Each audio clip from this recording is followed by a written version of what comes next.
Hello，大家好，欢迎回来我的频道。那么今天这期的视频的内容主要是来介绍我最喜欢的马来西亚高原福隆港。本期的内容呢，将会告诉大家福隆港的名字由来，以及关于付费露营区还有免费露营区的相关信息。在今天的影片开始之前，请大家动动你的手指头，点击订阅按钮，订阅我的频道，以及打开小铃铛，接收新视频的通知。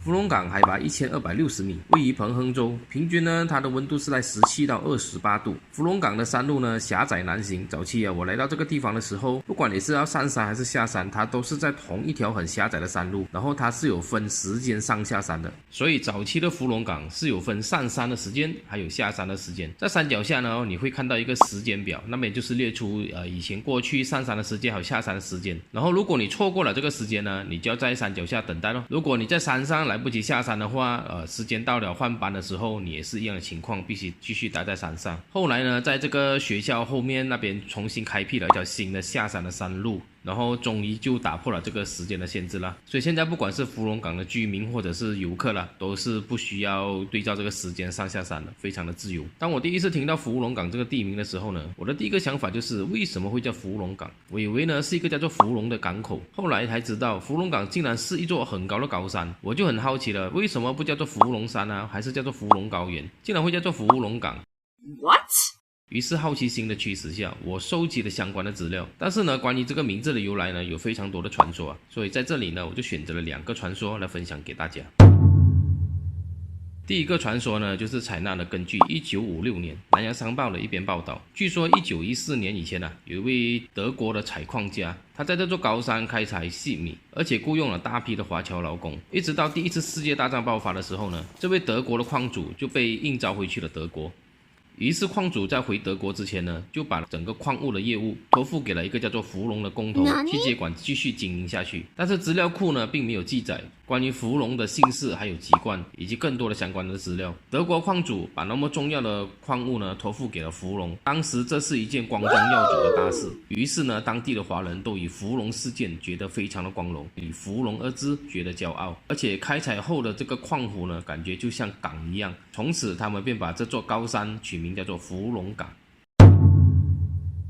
还有另一个传说呢，就是来自南洋史地学家许云桥的说法。他在1975年答复华人穆斯林领袖易布拉欣马天英在英文信件中呢，就有说到19世纪的时候，有一位住在山脚下的华侨商人，他在小溪旁边呢开了一家杂货店。那些要通往峡谷前往彭亨的人呢，经常呢就会到这个店里面买东西和休息。因为店的招牌上写着福隆二字，所以人们呢就把该地称为福隆港。因为当时这座山呢也还没有被命名，后来呢这座山和整个峡谷呢都一概被统称为中文名字福隆港。但实际上呢，港字一般都不可能用来称呼为山。而资料显示呢，许云桥曾在1972年的时候，在南洋商报的一个专栏中肯定了福隆港的港字为刚的说法，也就是错别字的意思啦。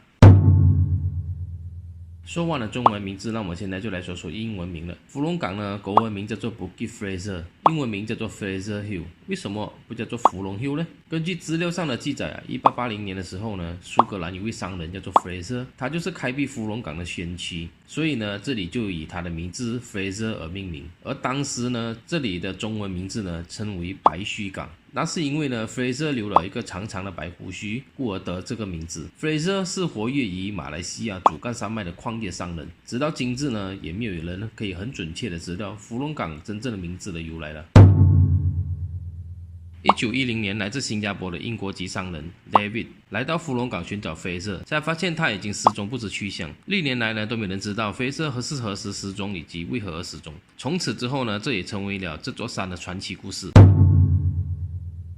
但其实呢，Fraser是在20世纪初呢便已经退休。1901年7月的时候回到英国结婚，到了1906年8月，他到奥地利度假的时候呢，不幸逝世了。但多年来呢，多数的宣传福隆港的旅游网站以及手册都写有Fraser的错误讯息，其中以Fraser晚年神秘失踪呢最为的流行。福隆港的采矿活动就这样直到了1913年瘴气耗尽而结束，这才没有造成了福隆港更大的伤害。如今19栋的高尔夫球场的所在之处呢，就是当时的矿谷。据说在建造这座高尔夫球场的时候呢，还可以看到这些矿脉，只是呢经济效益已不大，所以大家呢也就作罢。20世纪初呢，许多的英国高级官员抵达了马来西亚半岛，因为我国炎热的天气他们难以适应，于是开始开发了许多的高原的避暑胜地，福隆港就是其中的之一。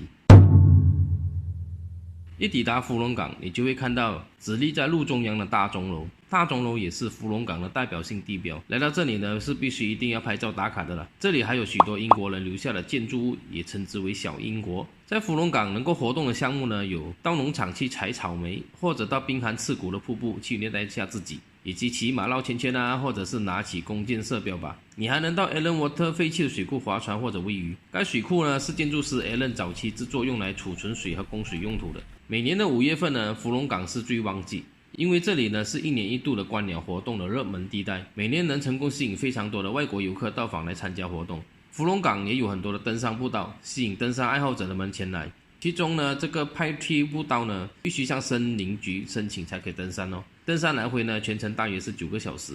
登山初学者的体力不行呢，就别贸然挑战了。因为在去年2020年8月15日的时候呢，就有5名的登山客迷路受困在这个山里面。这里有付费的露营区，里面呢有个观景台可以眺望风景，还有一个长得像铁笼监狱设计的泥沙区。这里有厕所、有浴室、有洗碗盆、有 BBQ 区，但是就是没有提供热水。收费呢是30块一个帐篷或者1辆车。免费的露营区呢就在付费区那段路直直走进去，足球场的隔壁，但是这里的厕所设备已经被拆除。听说未来会重新装修，然后到时候会成为一个新的收费的露营地啦。第二个免费的露营区呢，就是在 Small House 的斜对面，也就是去瀑布的那一段路了。这里也是最热闹、最多人的免费区啊。这里有提供水源，但是呢没有提供厕所，所以你要上厕所的时候呢，需要步行或者是开车一段路到大公园的厕所去解决了。最好就是自己自备便携马桶了。第三个免费的露营区呢，就是去马场的时候。左边的那个树林区，但你需要注意的是那2个凉亭是不能够搭帐篷和露营的你需要到它的后面的树林才可以。这里同样也是没有厕所。除了以上的露营区呢，你还可以到瀑布的河边呢去扎营过夜，但是车辆呢是进不去的，需要自己慢慢的把东西搬进去。瀑布的凉亭、厕所全部都已经翻新过了，所以呢，希望大家文明的使用，别再破坏它了。我通常呢都是选择在大公园的附近车路，这样比较方便上厕所。瀑布的路口呢，对面有个空旷的停车场，那里呢也是很适合车路。还有就是马场隔壁的停车场，那里呢也是很适合车路，同样也是水源和厕所都要自己准备啦。Allen Water 呢，那里也是一个车路的好地点，而且呢又有厕所。至于大钟楼呢，那里也是可以车路，也是有厕所，就是有时候呢会比较潮了。车路呢是很方便的，只要是平坦的地形呢，供我们的车停下就可以了。因为帐篷区是非常的有限，所以车路的朋友就别去凑热闹了，把这些地点呢留给搭帐篷的朋友们吧。以上呢就是今天我分享的所有的内容，希望对你有所帮助。感谢你的收看，感谢你的支持，欢迎点赞留言以及分享我的视频。你的小小的举动呢，就是我前进的动力。谢谢大家，我们下一期见，拜拜。点击旁边的小框框，可以观看我的更多视频。